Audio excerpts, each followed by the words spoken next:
আসসালামু আলাইকুম ওয়া রাহমাতুল্লাহ। সম্মানিত দর্শক ও শ্রোতা, কোরআন মাজিদ রিডিং শিক্ষা পর্বে সকলকে আন্তরিক মোবারকবাদ। দর্শক, গত পর্বে আমরা কোরআন মাজিদ সহি শুদ্ধ করে রিডিং শিখেছি সূরা আন-নিসার ৬৪ নাম্বার আয়াত পর্যন্ত। তো আজকে আমরা এই পর্বের মাধ্যমে সূরা নিসার ৬৫ নাম্বার আয়াত থেকে কোরআন মাজিদ সহি শুদ্ধ করে রিডিং শিখব। পর্বটি সকলেই মনোযোগ সহকারে দেখবেন। চলুন দর্শক, শুরু করছি আজকের পর্ব। أعوذ بالله من الشيطان الرجيم. بسم الله الرحمن الرحيم. فلا وربك لا يؤمنون حتى يحكموك فيما فلا وربك আমি আপনাদেরকে অক্ষরে অক্ষরে শব্দে শব্দে ভেঙে ভেঙে সঠিক উচ্চারণ করে বলে দিব। আপনারাও আমার সাথে সাথে ঠোঁট নাড়িয়ে বলবেন। আমার সাথে সাথে ঠোঁট নাড়িয়ে বললে অল্প দিনেই আপনাদের কোরআন মাজিদ সহি শুদ্ধ হয়ে যাবে। অল্প দিনেই আপনারা আমার মতো করে কোরআন রিডিং পড়তে পারবেন। তো বলুন আমার সাথে, ফালা ওয়ারাব্বিকা। ফা লা, লা এক আলিফ টান, জবরের পরে খালি আলিফ। ফালা ওয়ারাব্বিকা। ও রব, র দিয়ে বা ধরবে, র বা জবর রব, বা জেরবি। রব্বি, ওয়ারাব্বিকা, ওয়ারাব্বিকা। ফালা ওয়ারাব্বিকা, ফালা ওয়ারাব্বিকা। লা ইউমিনুনা, লা এক আলিফ টান, জবরের পরে খালি আলিফ। ইউমি, ইয়া দিয়ে এই হামজাকে ধরবে, ওয়াও ধরবে না, হামজাকে ধরবে। ইউ, ইয়া হামজা পেশ, ইউ।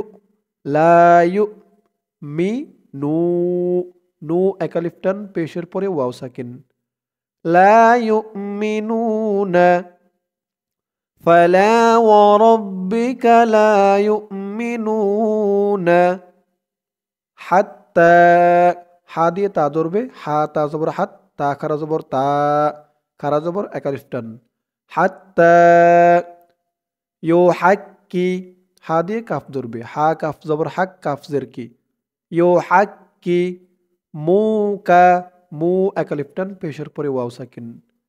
হাত্তা ইউ হাক্কি মু কা ফিমা, ফি এক আলিফ টান, জেরের পরে ইয়া সাকিন। দর্শক, আমি যেখানে যেখানে টান গুন্নাহগুলো বলি, এই টান গুন্নাহগুলো আপনারা মনে রাখবেন। এগুলো যদি এখন মনে রাখতে পারেন, পরবর্তীতে যখন একা একা কোরআন শরীফ পড়তে যাবেন, এগুলো আপনাদের সহজ হয়ে যাবে। নয়তো টান গুন্নাহগুলো আপনাদের কঠিন হয়ে যাবে একা একা পড়ার সময়। এখানে দেখুন, আমি তিনটা টানের কথা বলে দিচ্ছি। একটা হচ্ছে এই যে জেরের পরে ইয়া সাকিন, এক আলিফ টান। যেখানেই থাকবে জেরের পরে ইয়া সাকিন, বুঝবেন সেখানে এক আলিফ টান হবে, যদি পাশে অন্য কোনো শর্ত না থাকে। আচ্ছা, তারপরে এটা দেখুন, পেশের পরে ওয়াও সাকিন, পেশের পরে ওয়াও সাকিন যেখানে থাকবে সেখানেই এক আলিফ টান। তারপরে এই যে উপরে পড়লাম, জবরের পরে খালি আলিফ, জবরের পরে খালি আলিফ যেখানে থাকবে সেখানেই এক আলিফ টান, যদি এগুলোর পাশে অন্য কোনো শর্ত না থাকে। তারপরে আরেকটা টান পড়লাম, খারা জবর, এটা তো আপনারা সকলেই জানেন। খারা জবর, খারাজের উল্টা পেশ, এই তিনটাও যেখানে থাকবে সেখানেও এক আলিফ করে টান হবে। এগুলো আপনারা মনে রাখবেন।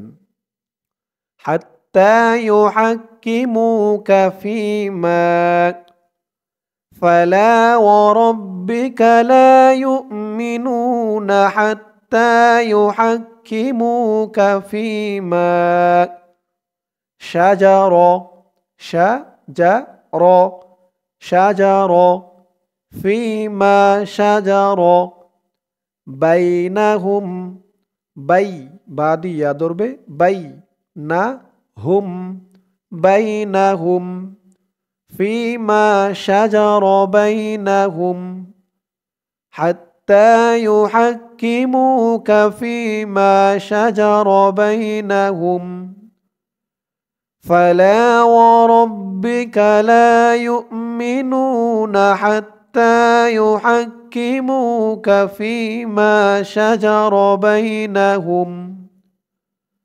ثم لا, সা দিয়ে মিম ধরবে, এখানে ওয়াজিব গুন্নাহ, হরকতের পরে মিমের উপরে তাসদিদ। এই যে পেশটা হচ্ছে হরকত, হরকতের পরে মিমের উপরে তাসদিদ আসছে, তাই এখানে ওয়াজিব গুন্না হয়েছে। হরকতের পরে মিম ও নুন এই দুইটি অক্ষরের উপরে তাসদিদ থাকলেই ওয়াজিব গুন্না। আপনারা জানেন হরকত কাকে বলে?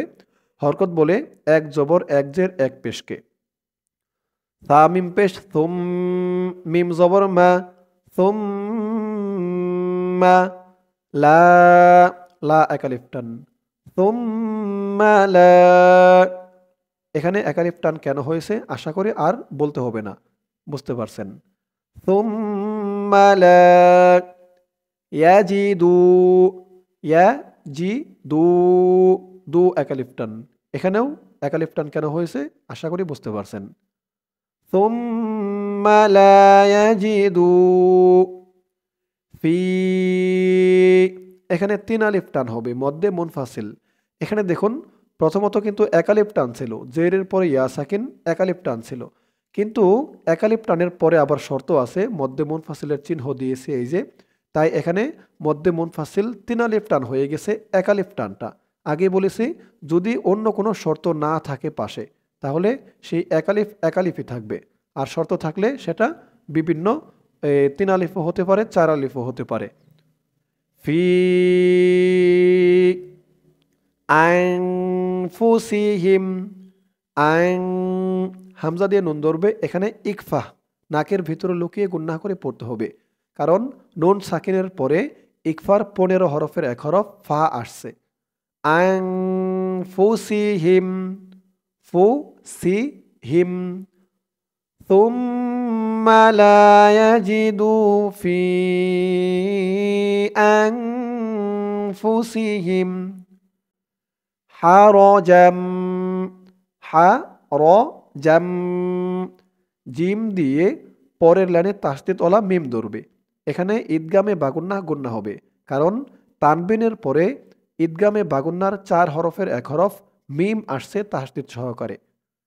জিম মিম 2 জবর জাম,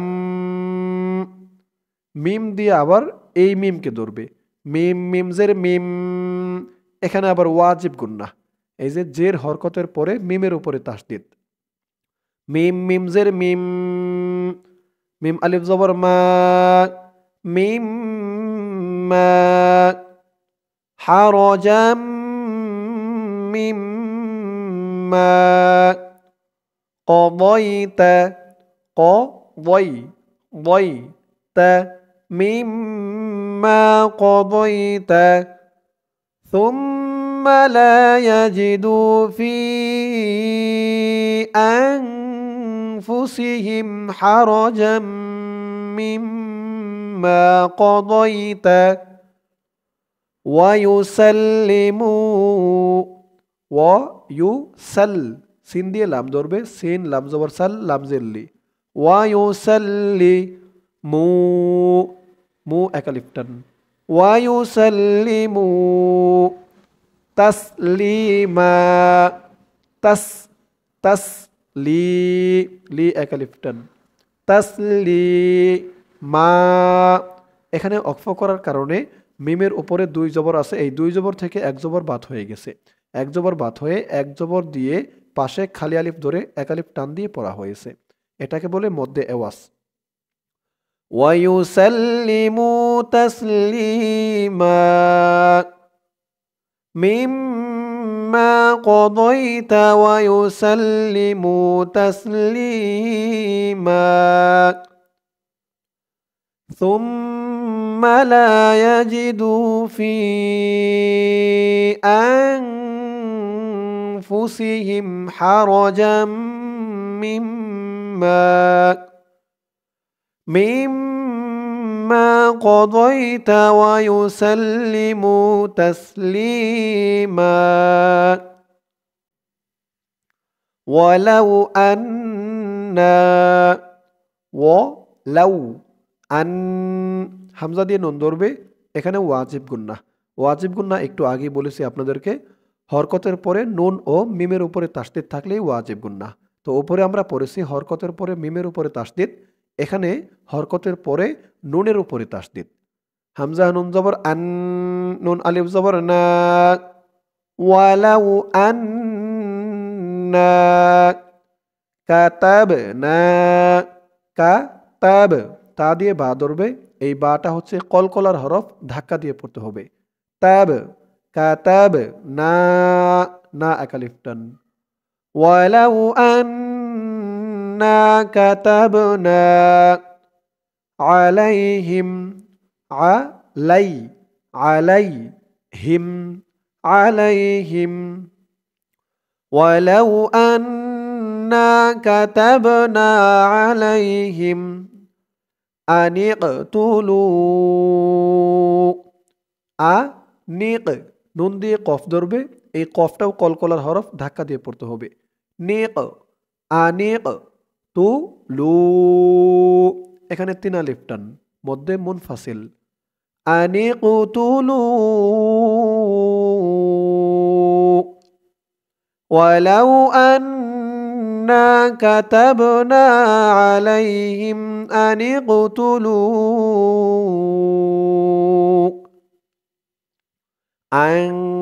أنفسكم ইকফা গুন্না নুন সাকিনের পরে ইকফার হরফ ফা আসছে আনফুসাকুম ফু সা কুম কাফ দিয়ে মিম ধরবে কুম আনফুসাকুম আউইখ রুজু উইখ ওয়াও দিয়ে খ ধরবে ওয়াও খজের উইখ আউইখ রু জু পেশের পরে ওয়াও সাকিন একালিফ টান আনফুসাকুম আউইখ রুজু মিন দিয়ারিকুম মিন এখানেও ইকফা গুন্না এখানে নুন সাকিনের পরে ইকফার 15 হরফের এক হরফ দাল আসছে মিং দিয়া ইয়া একালিফটান মিং দিয়া রি কুম কাফ দিয়ে এই মিমকে না ধরে পরের লাইনে তাসদিদওয়ালা মিমকে ধরবে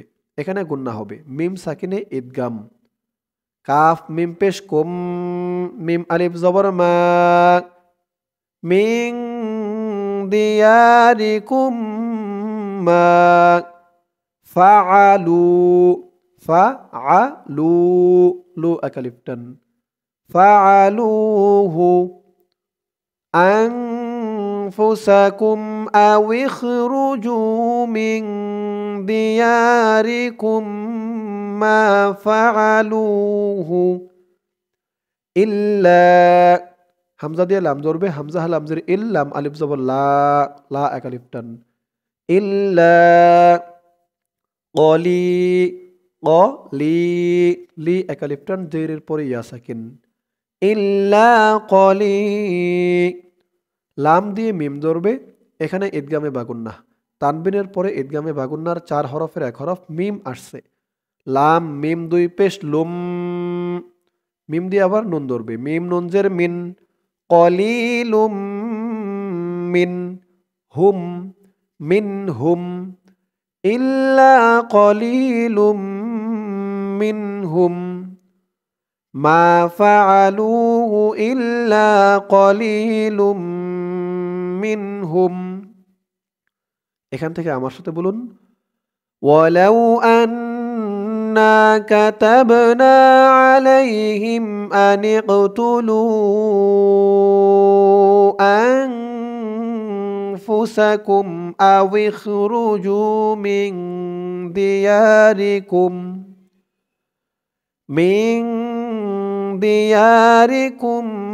মা ফাআলুহু ইল্লা কলিলুম মিনহুম ওয়ালাউ আন্নাহুম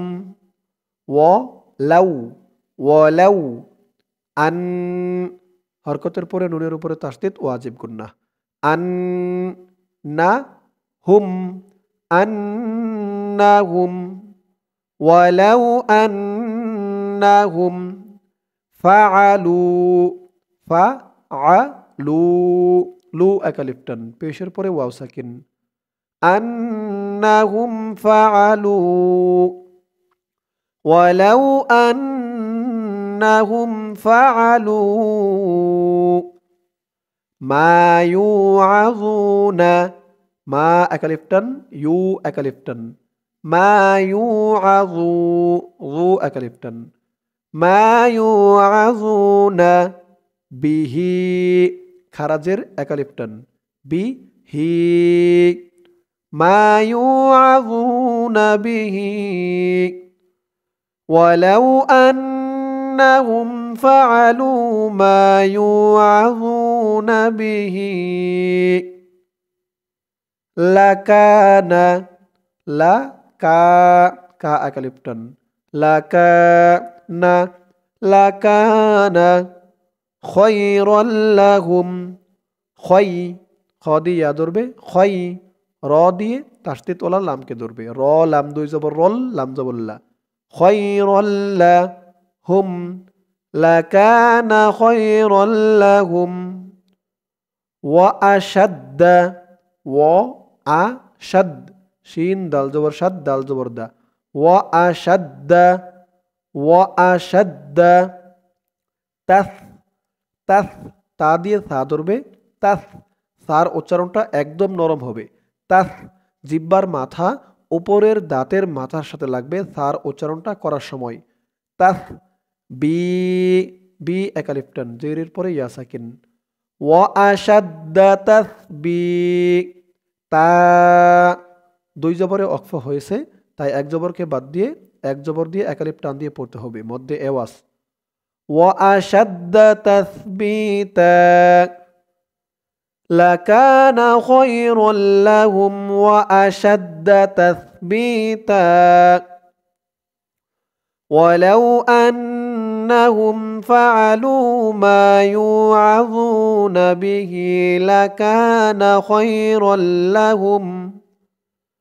لكان خيرا لهم وأشد تثبيتا আমার সাথে বলুন এখান থেকে ولو أنهم فعلوا ما يوعظون به لكان خيرا لهم وأشد تثبيتا দর্শক আজকের পর্বটি এই পর্যন্তই আজকের পর্বের মাধ্যমে আমরা কুরআন মাজিদ সহিহ শুদ্ধ করে রিডিং শিখলাম সূরা আন-নিসার ৬৬ নম্বর আয়াত পর্যন্ত ইনশাআল্লাহ এর পরের পর্বে ৬৬ নম্বর আয়াতের পর থেকে অর্থাৎ ৬৭ নম্বর আয়াত থেকে কুরআন মাজিদ সহিহ শুদ্ধ করে রিডিং শিখব দর্শক আজ এই পর্যন্তই সকলেই ভালো থাকবেন আসসালামু আলাইকুম ওয়া রাহমাতুল্লাহ